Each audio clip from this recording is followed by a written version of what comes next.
صفقة من العيار الثقيل، الأهلي يوقع مع صفقة مدوية جديدة ويعقد مستقبل قفشة. حسم النادي الأهلي صفقة جديدة مثيرة بعدما حصل على توقيع رشاد المتولي لاعب بتروجيت في خطوة قد تعقد مستقبل محمد مجدي قفشة داخل القلعة الحمراء.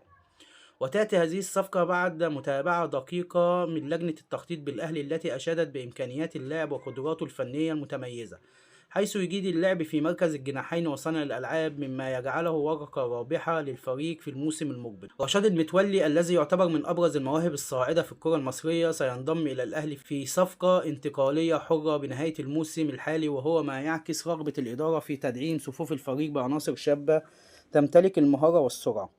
اللاعب لفت الأنظار بأدائه مع بتروجيت، ما دفع الأهلي لحسم التعاقد معه سريعا قبل دخول أندية أخرى في سباق التعاقد معه، نظرا لما يتمتع به من قوة وخبرات متميزة على كافة الأصعدة. من ناحية أخرى يبدو أن هذه الصفقة ستزيد من تعقيد موقف محمد مجدي قفشة داخل الفريق، خاصة وأن المدير الفني مارسيل كولر لا يعتبر من العناصر الأساسية في خططه في المباراة السابقة، رغم اعتماده عليه كبديل في بعض المباريات، إلا أن كولر لديه تحفظات واضحة على مستواه، ما جعله يبتعد عن المشاركة بشكل مستمر سواء أساسيا أو بديلا.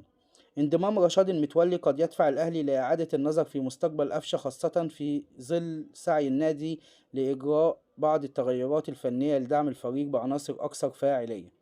ومع اقتراب نهاية الموسم ستتضح الصورة بشكل أكبر حول مستقبل صانع الألعاب الأهلي، وما إذا كان سيستمر مع الفريق أم يبحث عن فرصة جديدة خارج القلعة الحمراء.